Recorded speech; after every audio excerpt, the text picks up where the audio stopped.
the wrong way, because there is a right and wrong way to starting live streams if your goal is to get people to watch you live and to get people to watch your replay. Because the reality of live streaming is that the majority of your views are coming from your replay audience. So while you're going to have people on your live stream, the vast majority of these people are going to be coming to you on your replay, and you fully have to be prepared to speak both to your live audience and to your extended rewatch audience. So there are 3 things that you should never ever be doing on your live stream to start your live stream if you want to keep that audience retention both during the live and during the replay. The first is that you should never ever be waiting for viewers to show up. The number of times I've seen people jump on a live stream and say, "Oh, we're just going to wait a few minutes for people to show up. We're just going to hang out until a couple more people are here," is wild to me, because that is a major barrier between you and your audience. First of all, it's saying, I don't value your time as a viewer. You're here with me now,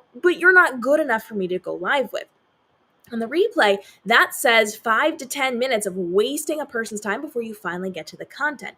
So your very first thing on your live stream needs to be actionable. It needs to tell people why they should be showing up, what they need to be learning from your live stream, and why it's valuable to them. You are giving them an opportunity to say, yes, I want to stay here, because you get 3 seconds, 3, to get people's attention. And if you don't do it in those first 3 seconds, they're going to scroll away. So that also means you need to have a really strong opening line. You have to have a hook, and you cannot be fumbling it.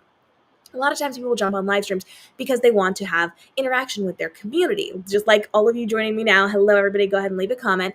I want to make sure that I'm engaging with those people. But sometimes I jump on, or sometimes people jump on, and they don't have a good hook.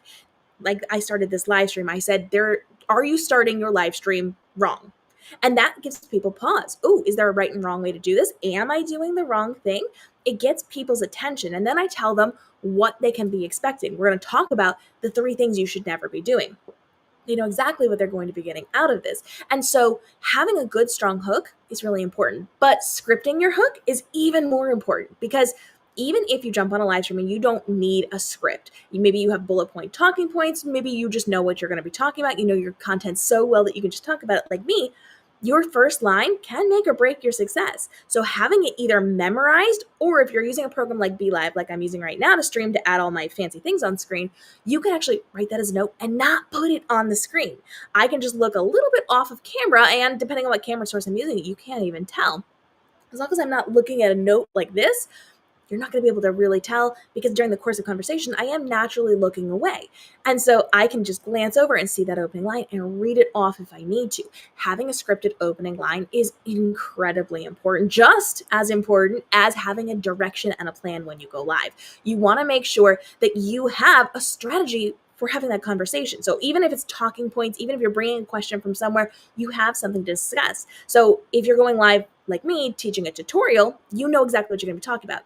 If you're going live and you're just hanging out with your community, bring a couple of questions that you can be answering in the beginning before people are discussing things with you. You want to make sure you have a direction and a purpose, whether it is to inform, to educate, to teach, or just to hang out. Have that purpose and have a clear structure for how you're going to go through that, so that you know when to end, when to start, how to do things in the middle, so that there's no weirdness as you're having those conversations. You want to make sure that you are very, very clear on what you're going to be doing, so that you are more presentable online, so that people feel more comfortable having those conversations with you. You do not want to be sitting around trying to figure things out while you're live, because that makes you look unprofessional. So making sure that you start right away so that your replay audience understands what's happening, you're not wasting their time, which, by the way, if you start right away and people aren't on the live stream, reiterate those points later on. Most people are not showing up in the first 20 seconds of your live stream anyway, so you can reiterate that later on for them. You want to make sure that you have a scripted first line so you know exactly what you're going to be saying, and then you want to make sure you have a plan and direction for the rest of your live stream so you know what the flow is going to be, so you're more confident and they're more confident in sticking around with you. We are going live over the next couple of days to talk more about live streaming and how you can thrive in the live streaming space, so drop your questions now. We're going to be doing some live streams for you today. I am practicing on my DJI Osmo Pocket 3, so my camera is really, really great. Here's hoping the internet lets that reception be really good as well.